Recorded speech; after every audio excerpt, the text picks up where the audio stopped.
Они говорят о том, что они, понятно, сами испугались комиссии и власти озвучивать эти цифры, поэтому бюллетени досрочного голосования, они наверняка просто вбрасывались уже потом в ходе дня голосования, потому что им было даже и неудобно уже озвучивать эти цифры.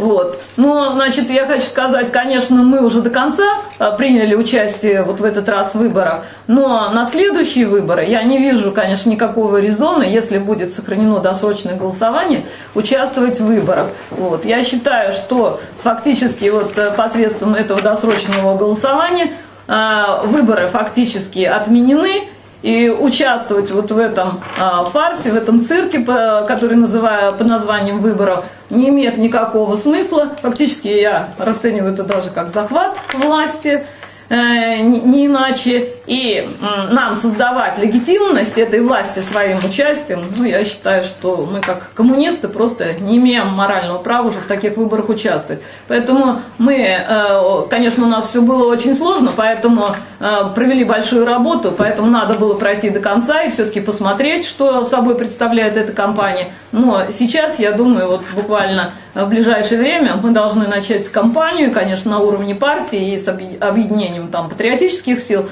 добиваться отмены досрочных выборов. Хочу сказать, что представители парламентских партий, там и КПРФ, там Зюганов, Миронов и Жириновский, они вот выступали. Сейчас они плачут, поскольку в целом по России тоже Единая Россия их там хорошо опустила, поэтому они сейчас кричат о том, что надо досрочно отменить голосование. День голосования отменить, понятно, что вот летний период населения у нас достаточно аполитично, но тем не менее вот эти лидеры политических партий, они голосовали молча и за этот день голосования, голосовали и досрочные выборы, в том числе фракции КПРФ в Госсовете Республики Татарстан, и молчали, и не призывали граждан, что нужно какой-то организовать протест, сопротивление вот этому беззаконию. Вот, и тем более, что фактически нарушены конституционные принципы, значит, вот этим досрочным голосованием.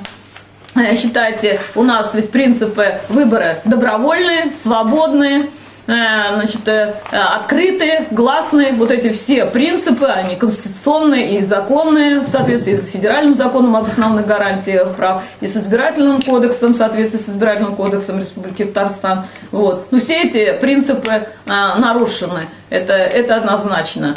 Вот. Поэтому, значит, мы ставим своей задачей, конечно, отменить. А в противном случае мы будем, наверное, рассматривать вопрос к следующим выборам, бойкот выборов как таковых. Вот. Ну, хочу сказать, что вот в ходе досрочного голосования, значит, что мы, конечно, выявили. Ну, как мы и предполагали, фактически, мы уверенно, произошла полностью подмена избирательных бюллетеней досрочного голосования, потому что там, где наши члены комиссии с правом решающего голоса проверили, ну вот если журналисты, может быть, не знают, значит, если более 1% значит, проголосовало избирателей в ходе досрочного голосования, в этом случае на этих бюллетенях ставятся печати. И в ходе подсчета член комиссии с правом решающего голоса, либо там наблюдатель, может потребовать, чтобы отдельно прошла сортировка и подсчет бюллетеней, значит, которые, значит, были получены в ходе досрочного голосования. Несколько вот наших членов комиссии, они, значит, проверили вот эти бюллетени досрочного голосования. И выявилось, что все 100%, значит, галочки в них проставлены за партию власти Единую Россию. Но мы знаем, что и люди там, и заводчане, и бюджетники, они нам говорили, что мы проголосовали за вас. И наши люди там где-то подверглись психозу пожилые, и тоже пошли голосовали, и голосовали за нас. Вот, и, ну и может быть там КПРФ за другие партии. Вот. Тем не менее, значит, не было обнаружено ни одной галочки за какую-либо другую партию. Вот. То есть полностью, значит, произошла вот фальсификация по досрочному голосованию. Значит, это однозначно.